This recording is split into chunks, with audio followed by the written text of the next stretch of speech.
നമസ്കാരം. ഞാനും എൻ്റെ സ്വപ്നങ്ങളും എന്ന നമ്മുടെ ചാനലിലേക്ക് ഏവർക്കും സ്വാഗതം. ഇന്നത്തെ ഈ സ്വാർത്ഥമായ ലോകത്ത് നമ്മളെല്ലാവരും ഓരോരോ പ്രതിസന്ധികളിലൂടെയാണ് കടന്നു പോകുന്നത്. ചിലർക്ക് കടുത്ത സാമ്പത്തിക ബുദ്ധിമുട്ടുകൾ, ചിലർക്ക് ഒറ്റപ്പെടൽ, മറ്റു ചിലർക്ക് സങ്കടങ്ങൾ പങ്കുവയ്ക്കാൻ പോലും ആരുമില്ലാത്ത അവസ്ഥ. ഈ നിമിഷം നിങ്ങൾ ചിന്തിച്ചിട്ടുണ്ടാകാം, എന്നെ സഹായിക്കാൻ പുറത്തുനിന്ന് ഏതെങ്കിലും ഒരു ശക്തി വരുമെന്ന്, എവിടെ നിന്നെങ്കിലും ഒരു കൈസഹായം ലഭിക്കുമെന്ന്. പക്ഷേ ഒരു സത്യം നിങ്ങൾ തിരിച്ചറിയുക, നിങ്ങളെ സഹായിക്കാൻ പുറത്തുനിന്ന് ആരും വരികയില്ല. നിങ്ങളുടെ കണ്ണീരൊപ്പാനോ, നിങ്ങളുടെ കടബാധ്യതകൾ തീർക്കാനോ, നിങ്ങളുടെ ഒറ്റപ്പെടലിൽ കൂട്ടിരിക്കാനോ പുറമേ നിന്നൊരു ശക്തിയും അവതരിക്കാൻ പോകുന്നില്ല. കാരണം നിങ്ങളെ രക്ഷിക്കാൻ കഴിയുന്ന ആ മഹാശക്തി ഇരിക്കുന്നത് മറ്റെവിടെയുമല്ല, അത് നിങ്ങളുടെ ഉള്ളിൽ തന്നെയാണ്. യുഗപുരുഷനായ സ്വാമി വിവേകാനന്ദൻ ലോകത്തോട് വിളിച്ചു പറഞ്ഞതും ഇത് തന്നെയാണ്. എല്ലാ ശക്തിയും നിങ്ങളുടെ ഉള്ളിലുണ്ട്. നിങ്ങൾ നിങ്ങളെ തന്നെ തിരിച്ചറിയുക. പുറത്തുനിന്ന് സഹായം തേടി അലയുന്നതിന് പകരം നിങ്ങളുടെ ഉള്ളിലെ ആ കാന്തിക ശക്തിയെ എങ്ങനെ ഉണർത്താം?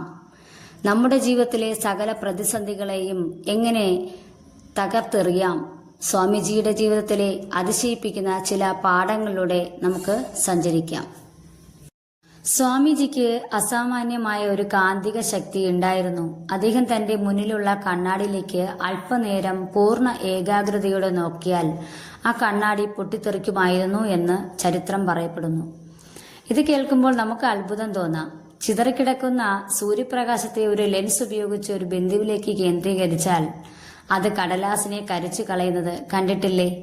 ഇതുപോലെ തന്നെയാണ് നമ്മുടെ മനസ്സും. സാമ്പത്തിക പ്രശ്നങ്ങളോ മാനസിക വിഷമങ്ങളോ കാരണം നമ്മുടെ ചിന്തകൾ ചിതറിപ്പോകുമ്പോഴാണ് നമ്മൾ പരാജയപ്പെടുന്നത്. ആ ചിന്തകളെ ഒരൊറ്റ ലക്ഷ്യത്തിലേക്ക് കേന്ദ്രീകരിക്കാൻ നിങ്ങൾക്കായെങ്കിൽ ഏത് വലിയ കല്ലിനെയും പൊട്ടിക്കാൻ തക്ക കരുത്ത് നിങ്ങളുടെ മനസ്സിനുണ്ടാകും. ഒരിക്കൽ ധ്യാനക്കളിയിൽ ഏർപ്പെട്ടിരുന്ന കുഞ്ഞു നരേന്ദ്രനും കൂട്ടുകാർക്ക് നേരെ ഒരു പാമ്പിഴഞ്ഞു വന്നു. ചുറ്റുമുള്ളവർ ഭയന്നോടിയപ്പോഴും നരേന്ദ്രൻ അനങ്ങിയില്ല. പാമ്പ് തന്റെ ശരീരത്തിൽ ഇഴഞ്ഞിട്ടും അദ്ദേഹം അറിഞ്ഞില്ല. കാരണം അദ്ദേഹത്തിന്റെ ഉള്ളിലേക്ക് അത്രത്തോളം ഇറങ്ങിച്ചെന്നിരുന്നു.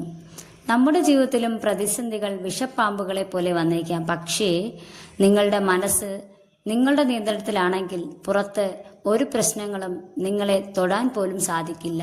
നിങ്ങൾ നിങ്ങളെ തന്നെ തിരിച്ചറിയുന്ന നിമിഷം ലോകത്തെ ഭയം അപ്രത്യക്ഷമാകും. ഒരിക്കലും വാരണാസിയിൽ വെച്ച് ഒരു കൂട്ടം കുരങ്ങന്മാർ അദ്ദേഹത്തെ ആക്രമിക്കാൻ അടുത്തുകൂടി.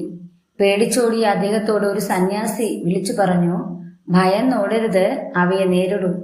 അദ്ദേഹം തിരിഞ്ഞു നിന്ന് കുരങ്ങുകളെ നേരിട്ടപ്പോൾ അവ പിന്തിരിഞ്ഞുപോയി. ജീവിതത്തിലെ പ്രശ്നങ്ങൾ കുരങ്ങുകളെ പോലെയാണ്. നിങ്ങൾ പേടിച്ചോടും തോറും അവ നിങ്ങളെ വേട്ടയാടും. ധൈര്യത്തോടെ അവയെ നേരിടൂ, പകുതി പ്രശ്നങ്ങളും അവിടെ തീരും. അച്ഛന്റെ മരണശേഷം അദ്ദേഹത്തിന്റെ കുടുംബം വലിയ ദാരിദ്ര്യത്തിലായി. വീട്ടുകാർക്ക് ഭക്ഷണം കിട്ടാൻ വേണ്ടി തനിക്ക് പുറത്ത് സദ്യയുണ്ടെന്ന് കള്ളം പറഞ്ഞ് ആ മകൻ പട്ടിണി കിടന്നു. സ്വന്തം പട്ടിണി അദ്ദേഹത്തെ ഒരു കാര്യം പഠിപ്പിച്ചു. വിശക്കുന്നവനോട് മതം പറയുന്നതും തത്വശാസ്ത്രം പറയുന്നതും അർത്ഥശൂന്യമാണ്. അമേരിക്കയിലേക്ക് പോകാൻ ഇറങ്ങിയപ്പോൾ അദ്ദേഹത്തിന്റെ കയ്യിൽ പണമില്ലായിരുന്നു. കപ്പലിൽ കഠിനമായ തണുപ്പ് സഹിച്ച് യാത്ര ചെയ്തു. ചിക്കാഗോയിൽ എത്തിയപ്പോൾ കയ്യിലുണ്ടായിരുന്ന വിലാസം നഷ്ടമായി. പണമില്ല, ഭക്ഷണവുമില്ല.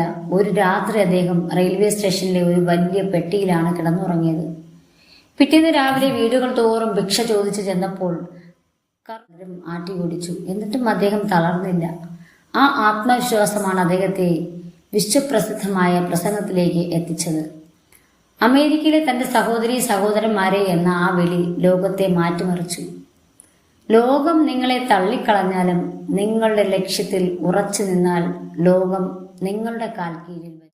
അമേരിക്കയിൽ വെച്ച് ചില കുട്ടികൾ നദിയിൽ ഒഴുകിപ്പോകുന്ന മുട്ടത്തോടുകളിലേക്ക് വെടിവെക്കുന്നത് അദ്ദേഹം കണ്ടു.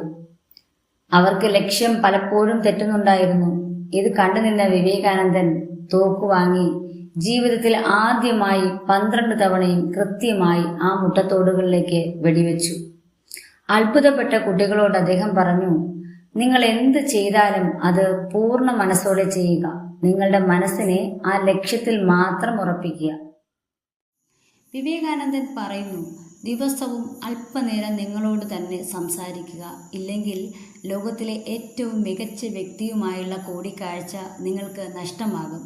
നമ്മുടെ പ്രശ്നങ്ങൾക്കെല്ലാം കാരണം നാം നമ്മളെ തന്നെ മറന്നുപോയി എന്നതാണ്. നിങ്ങളിലെ മനഃശാസ്ത്രജ്ഞനാവുക, നിങ്ങളുടെ മനസ്സിനെ വിശകലനം ചെയ്യുക. അപ്പോൾ കാണാം, പുറത്ത് പർവ്വതമായി തോന്നിയ പ്രശ്നങ്ങൾ നിങ്ങളുടെ ഉള്ളിൽ വെറും മഞ്ഞുതുള്ളികൾ മാത്രമാണെന്ന്. സുഹൃത്തുക്കളെ, നിങ്ങൾ പരാജയപ്പെടാൻ ജനിച്ചവരല്ല. സങ്കടങ്ങളിൽ തളർന്നു പോകരുത്. വിവേകാനന്ദ ഇന്ന് നിങ്ങൾ അനുഭവിക്കുന്ന അവഗണനയും വേദനയുമാണ് നാളത്തെ നിങ്ങളുടെ വലിയ വിജയത്തിന്റെ അടിത്തറ. സുഹൃത്തുക്കളെ, ഞാനും എന്റെ സ്വപ്നങ്ങളും എന്ന ഈ യാത്രയിൽ വിവേകാനന്ദൻ നമുക്ക് നൽകുന്ന ഏറ്റവും വലിയ സന്ദേശം ഇതാണ്: എഴുന്നേൽക്കുക, ഉണരുക, ലക്ഷ്യം കാണും വരെ പോരാടുക. നിങ്ങളുടെ ഉള്ളിലെ ശക്തിയെ തിരിച്ചറിയുക. തളർന്നു പോകുന്ന ഓരോ നിമിഷവും വിവേകാനന്ദന്റെ ജീവിതം ഓർക്കുക. നിങ്ങൾ വിചാരിച്ചാൽ മാറാത്തതായി ഈ ലോകത്തൊന്നും തന്നെയില്ല. ഈ വീഡിയോ നിങ്ങൾക്ക് പ്രചോദനമായെങ്കിൽ ലൈക്ക് ചെയ്യുക, മറ്റുള്ളവരിലേക്ക് ഷെയർ ചെയ്യുക. നിങ്ങളുടെ സ്വപ്നങ്ങളിലേക്ക് ധൈര്യത്തോടെ മുന്നേറുക. നന്ദി.